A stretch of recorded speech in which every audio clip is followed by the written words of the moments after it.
Mhm. Mm. In the name of God, the most gracious, the most merciful, welcome to another session of Lessons from My Mother. We are on lesson 66, and I am back after a brief hiatus. As you see today, it's still not a Monday, I'm doing it on early Tuesday, um, just to get the content in, because life is just busy and circling. If I could show you my whiteboard, I would, because there's a lot to do.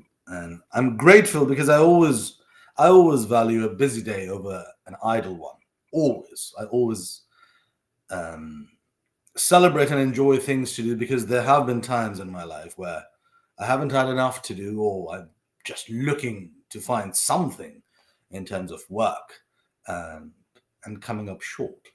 And every time there is a large amount of tasks to be completed, I remind myself of that time. Hey, remember that time when you were just hungry for anything, and now you have more than fits your plate? Celebrate this, cherish this, and move from specialized to standardized and specialized to standardized, and get better incrementally, operationally, efficiently, um, develop more.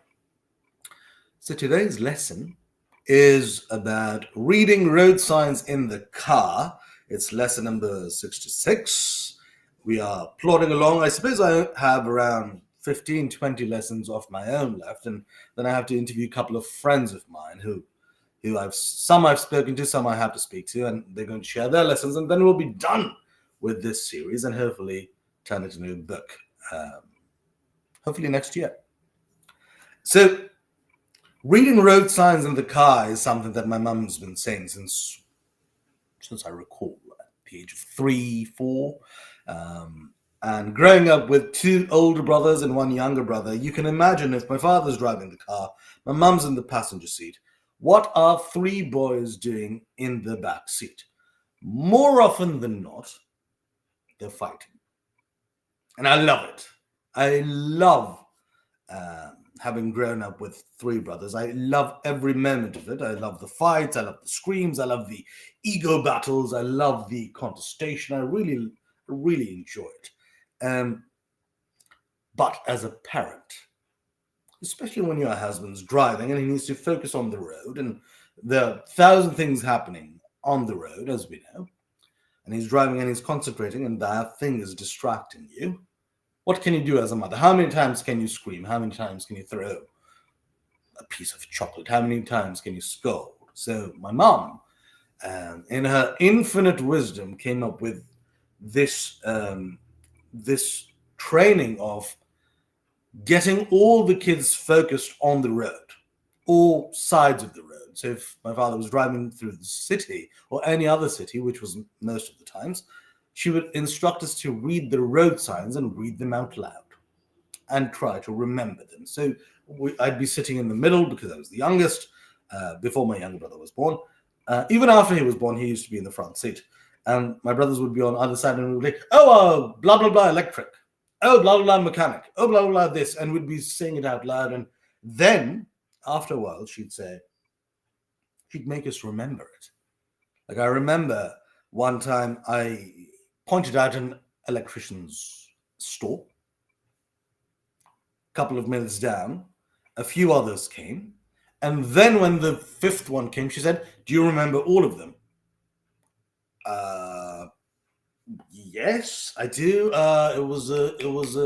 And then she remembered a few. She helped me, and I remembered all five. And my brothers jumped in as well. Oh, I remember this, I remember that. And she was doing multiple things at the same time. She was keeping us focused in a manner where we're not creating chaos, as young boys so masterfully do. And I think it's a beautiful capacity to be able to create chaos, because it leads to creative destruction. And if you're not familiar with the concept of creative destruction, please Google it. It's incredibly important in philosophy and spirituality, and also the world. Most of the world is built out of creative destruction. We break to create. So I truly cherish the chaos. But when it's distracting to the main function of the car, which is to be driven, then obviously it is a fine technique that she employed. But at the same time, one is directing their focus. The second is to use that focus to help them develop their skills in remembering or categorizing or information sharing, knowledge sharing, and so forth. So she could have simply said, "Oh, name anything you remember." No, the fifth electrical store made her say, "Okay, how many have you seen? Can you name all of them?" That's a category forming in my mind and say, "Okay, well, four of the stores have the term electrical in the name. Maybe they're the same." And I don't need to ask that. "Oh, is that a store?" No, because at the age of 6, 7, watching your brothers do it, watching yourself do it, watching your mum and dad do it, you kind of say, "Oh, if they all have electrical in the name, it must mean that they're electrical," right? So that becomes a whole category that as a child you're doing. In school, we do the exact same thing, right? We say, "These are fruits. An apple, what is an apple? It's a fruit. What is a tomato? Also fruit. What is an onion? That's a vegetable, you know? What is a carrot? And so forth." So we create these distinctions in school. Categories are incredibly important because they lead to hierarchies and they lead to binary systems, which is the basis of mathematics, basics of so many other things. So our understanding of categories is fundamental to our understanding of physics and math and science, sociology, politics, whatever. Like, I'll give you a category right now. I'm a capitalist. That means I'm not a socialist. It's a category. If you had to put me in a political box in terms of economics, you'd put me on the right side. I'd be a capitalist, as opposed to the left side, which is a socialist, or far left, which is a communist, or whatever, how far that goes to. So categories are very important. And she was helping us develop that. And then she'd say, if we were in places where there were no road signs, she'd say, "Look at the cars." Because it's rare that you're driving on an empty road. I'm talking about pre-motorway Pakistan. There was probably one motorway or a freeway, as they say in North America. It didn't exist. So we used to go on this long road called the GT Road, Grand Trunk Road. So we'd be on it or we'd be on some other roads. And if there were no road signs, you'd say, "Look at the other cars. Look at their colors. Look at their number plates. Anything else you can read." Now, why was it important to read as opposed to just see? Because I could see a red car and say, "Oh, there's a red car." That's it. There's no focus required. I could run my eyes left to right and say, "Red, blue, green, red, black." Done in a second. But when you need to read, you need to really focus and say, "Oh yeah, it's IDD 1257," or it's LHR 2523. These are number plates. Or yeah, it says Nissan. What is Nissan? It says Toyota, and next to Toyota, it says, what does it say? Oh, I don't know that. Hilux? I don't know what that means. And so forth. So you're being focused to read. And then this would really engage my dad sometimes as well as we grew older, because my dad is hugely knowledgeable about so many things. And one of those things is cars. My mum, not so much. My mum doesn't know about the makes of cars, but she could formulate it formally in her mind, but she doesn't know the details about cars. She's just never been interested. But my father would say, "Oh, let me tell you something about the Toyota Hilux." And he's still driving. And suddenly I have a connection with what dad is saying because I have just read that term. So in my mind, Toyota Hilux is a real thing because I just saw it. I'm seeing it right now in the car. And my dad's driving and he's saying, essentially he's saying, "Do you know that car over there? That car is XYZ, as opposed to that car over there, which is ABC." And suddenly my father is also part of enriching our knowledge base in terms of categories. You see what I mean? So it's not just the road signs. My father also helped this exercise of my mum's. For example, if we were driving in this wonderful city called Rawalpindi, which is near the capital of Pakistan, which is very near to it. It's a sister city. And if we'd be driving in Rawalpindi, which is a much older city, and he'd be driving because he knew the city really well. And if we'd say, "Oh, I see an optician's store," or an optometrist store or a hospital, because he's an ophthalmologist, he'd say, "Oh yeah, that's blah blah blah's shop. I've known him since then. He's like this. He has a lovely store. He lives over there. Remember, we went to his house," and suddenly my capacity for chaos has been mitigated. My capacity for focus is being developed. My memory is being developed, and categories are being developed. And now the knowledge is being enriched by an outside source of information, which is daddy. So all of this is happening in the backseat of the car. So I would give 10 points to my mum for coming up with this. I'm sure a lot of parents do it. I'm sure a lot of parents do it in the car. I don't imagine that being done in a horse cart or in a rickshaw, or what do you call a rickshaw in English? A tuk-tuk or whatever. I don't imagine that happening, maybe on a horseback. But the car is very different because it's mechanical and now it's electrical. So your focus is on different things. You're bored and you're like, "Hey, no, I'm sitting here. No, I'm playing here." And children fight or play around in cars, and they can distract the driver from their focus. So this is a very useful technique. Another thing that it taught me, which I practice even today, I was practicing it yesterday, is to be where you are.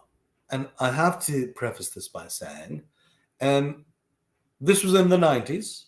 We didn't really have a smartphone. We didn't even have a mobile phone. So we were left with this brother that I just had an argument with in the morning. This brother, who I had a fight with last week. Oh, I have to sit next to them for the next 3 hours. And I'd fight with them or whatever, or they'd fight with me, or we'd argue about something. And siblings. I love growing up with siblings because it builds so much character and resistance, right? And this taught us that when you're in the car, be in the car. I was fully in there. If I'm sitting at home, I'm not reading road signs. I can't. If I'm sitting at home, I'm not reading number plates of cars. It's almost impossible unless I have superhuman eyesight. So there are certain activities that are specific to the car. For example, you can't jump up and down in the backseat. You can't kick your brother in the face. You can't be punched in the face. You can't throw stuff. You can do that in a playground. You can do that in a bouncy castle. You can do that on a trampoline, so on and so forth. You can do that in the garden. Sure. Can't do that in the back of the car. The back of the car or the front of the car is reserved for a certain type of activity. So when you're in the car, this is how you should behave. That's a very important lesson. When I'm at home, I put my feet up on the sofa without shoes on, obviously, but I put my feet up. But when I'm in the office, I never put my feet up, even though it's my table. No, I don't do that. Smoke a cigar, feet up. No. When I'm at a dining table or at a gala, a restaurant, I don't lean back and put my shoes up on the table and say, "Yep, I'm the master of the universe." Why? Etiquette or social cues or social norms are taught. We don't just learn them by watching. Oh yeah, we learn by watching as we grow older, but they're taught when we are younger. So this really helped in terms of ascribing certain behavior to certain spaces and then ascribing certain activities to certain spaces. So yesterday when I was having lunch, I had a wonderful salad from the store called Ole Ole Poke. I had a wonderful salad bowl, and I was eating it, and my phone was in my pocket. I didn't take it out once. I was staring out of the window because otherwise you're staring at the computer screen all the time, or your phone all the time. I was staring out of the window and looking and hearing people have a conversation, and I was eating. And I didn't check my phone for 20, 30 minutes. And it was incredibly peaceful. And the same goes for when I'm at the office table. I'm fully at the office table. I make a point of checking my phone by standing up. I stand up, I grab my phone, I quickly look through everything. I take a lap around the office, come back, put the phone away. I never sit in the office and, oh, that video is so funny, isn't it? Let me show you. No, I didn't do that. So each activity is segmented in terms of the space that it is performed in.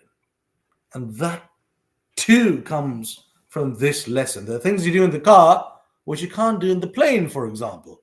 Let's say singing loudly. If it's your own car, you can sing loudly and enjoy yourself. Can't do that in the plane. Can't do that on the train.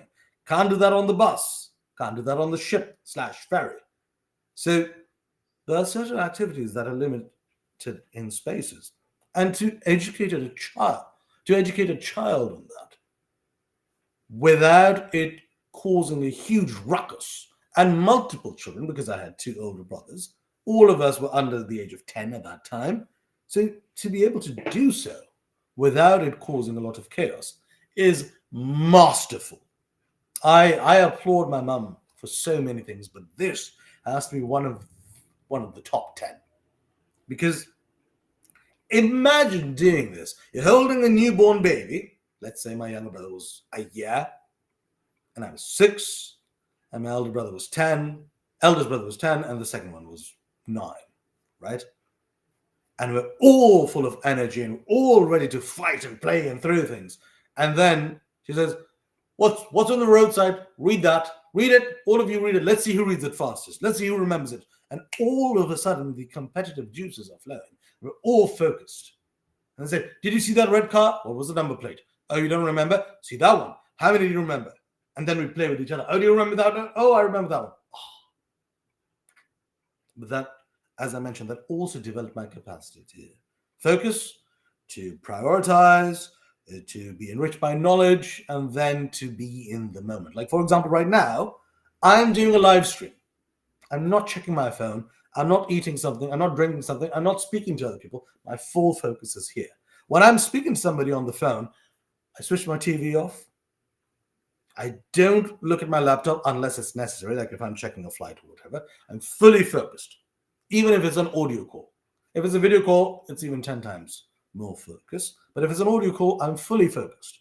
And I don't care how long it goes for. If I need to get up and get some water, fair enough, but that's temporary, right? So these things are incredibly important for children to learn because it helps develop focus, it helps develop prioritizing of information, allow yourself to be enriched by knowledge, and to be in the moment. So kudos to my mum for teaching us such a wonderful and valuable lesson. I'm so grateful for it. I'm going to stop right here because I have to go to work. Have a wonderful week, and I shall see you next week.